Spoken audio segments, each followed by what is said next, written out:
Bonjour madame. Bonjour monsieur. Voulez-vous présenter à nos téléspectateurs? Alors je suis Olga Kwasi, je suis directrice de BNA qui est un organisme de certification. Basé en Côte d'Ivoire, je rappelle. Tout à fait, merci. Voilà madame, donc vous venez de la Côte d'Ivoire et vous avez dans ce sens-là le mandat de la Côte d'Ivoire pour la représenter au niveau de cette importante conférence. Est-ce que vous pouvez nous en dire plus? D'accord, merci. Donc je voudrais avant tout remercier le ministère de l'Industrie et des Mines qui m'a fait l'honneur de représenter la Côte d'Ivoire à cette importante réunion. Et à ce titre, je voulais aussi ajouter que je suis un organisme privé et c'est une première que la Côte d'Ivoire a faite de se faire représenter par un organisme privé à cette importante réunion. Et ça donne tout le sens de la volonté d'ouverture que la Côte d'Ivoire voudrait avoir. C'est certainement lié au fait que les décisions qui vont être prises ici, les textes qui vont être adoptés ici vont avoir une importance aussi bien pour le secteur privé que pour le secteur public en Côte d'Ivoire. Tout à fait justement. Et c'est en cela que je disais tout à l'heure que ça a été une décision éminemment importante, en ce sens que nous sommes deux organismes de certification accrédités en Côte d'Ivoire. Donc un organisme public et un organisme également... L'organisme public étant Codinorm, association du secteur privé, mais créée par décret de l'État de Côte d'Ivoire, donc qui est l'organisme national, et BNA qui est un organisme privé. Donc ce choix permet de démontrer, étant donné que la Côte d'Ivoire est également le seul pays de la région qui détient deux organismes de certification, dont l'un un privé et un donc d'utilité publique. Et donc cela démontre toute la volonté donc de faire participer à ce programme toutes les parties prenantes importantes pour la réussite de ce programme. Absolument. Donc vous pouvez nous dire donc dans ce sens-là quel sera l'effet des décisions qui vont être prises quand les textes seront adoptés par vous-même et vos collègues. Alors, ce qui est important de noter ici, dans la mise en œuvre de ce programme, c'est que nous sommes en train de mettre en place une norme d'application volontaire. Et une des caractéristiques importantes à prendre en compte dans la mise en œuvre de ce type de norme, c'est que c'est une marque qui doit donner confiance aux consommateurs, confiance aux entreprises. Et c'est en cela que la participation de toutes les parties prenantes est importante. Et c'est en cela que la participation des organes sur la base de leurs compétences est également importante, en ce sens que cette marque va davantage donner confiance, va davantage être efficace parce qu'elle sera basée avant tout sur la compétence des organismes qui seront mandatés et non pas sur des dispositions de droit régalien. Étant entendu que n'ont droit à être mandatés que des structures d'utilité publique ou des structures de l'État. Quand on sait aussi que dans notre contexte africain, pour davantage donner confiance, il faut un peu plus de concurrence, il faut d'abord de la compétence et il faut montrer de l'efficacité sur le terrain. Et nous savons aussi que dans notre contexte, nous avons beaucoup de problèmes de corruption.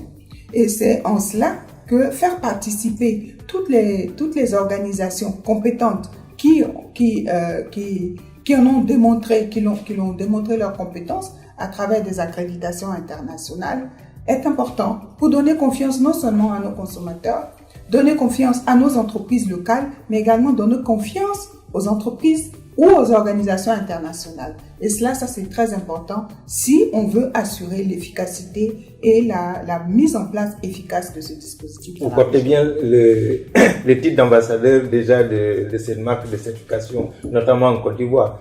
Donc, selon vous, quelles sont les premières actions qu'il faudra que vous pensez devoir mener après l'adoption de cela et le rapport que vous allez devoir faire aux autorités ivoiriennes, certainement qui vous ont mandaté? Oui, tout à fait. Et nous pensons que les autorités ivoiriennes sont déjà assez bien éclairées sur ces aspects-là, d'où le choix qui a été fait. Mais nous porterons comme mission de rapporter tout ce qui a été décidé ici et également attirer l'attention des uns et des autres sur les risques qui pourraient entraver éventuellement l'efficacité ou la mise en œuvre de cette marque dans la région. Maintenant, vous l'avez dit en début de votre interview, vous êtes également un représentant du BNA. Est-ce que vous pouvez nous en parler un peu plus pour que nos téléspectateurs sachent un peu de quoi il s'agit? Merci de l'opportunité également que vous nous donnez de parler de BNA. Donc BNA est un organisme ivoirien, donc un organisme africain de la sous-région. Bureau Norme Audit, je tout précise. À fait. Donc BNA, c'est Bureau Norme Audit, qui est un organisme donc ivoirien, qui est le premier organisme accrédité donc dans la région en matière de ISO 17065 pour la certification des produits. Donc c'est un organisme privé et qui est également accrédité. Donc la première accréditation, nous l'avons obtenue depuis 2014. Nous venons de repasser notre réaccréditation et nous sommes depuis 2017 également accrédités pour la norme ISO 17021, qui est la norme qui permet de certifier les systèmes de management comme l'ISO 9001 et l'ISO 22000. C'est également la première structure dans la région à obtenir cette accréditation. Donc, nous pensons à notre humble niveau que nous avons une petite expérience à faire partager par rapport au programme privé que nous avons eu l'opportunité de certifier depuis 2014.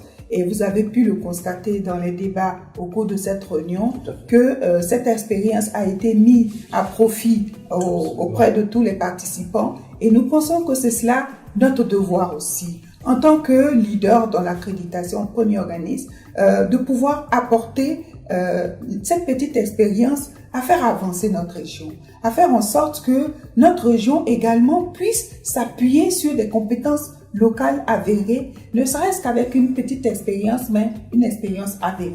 Et c'est cela, nous, notre mission également ici, de faire partager cette expérience et faire en sorte qu'on capitalise sur ce que nous avons déjà pratiqué depuis quelques années pour faire avancer cette marque. Absolument. Et une expérience qui va certainement bénéficier aussi à la marque, à la promotion de la marque. Tout à fait. Parce que dans l'application des normes privées, nous faisons, c'est vrai, il y a de la compétence, mais il y a de la promotion. Nous avons également connaissance de tous les risques d'application de ces différents programmes privés que nous avons eu jusque-là l'occasion de certifier. Et à ce titre-là, c'est comme je l'ai dit tout à l'heure, notre devoir en participant à cette rencontre de faire partager toute cette expérience pour que la marque régionale puisse déjà prendre de l'avance. Merci beaucoup.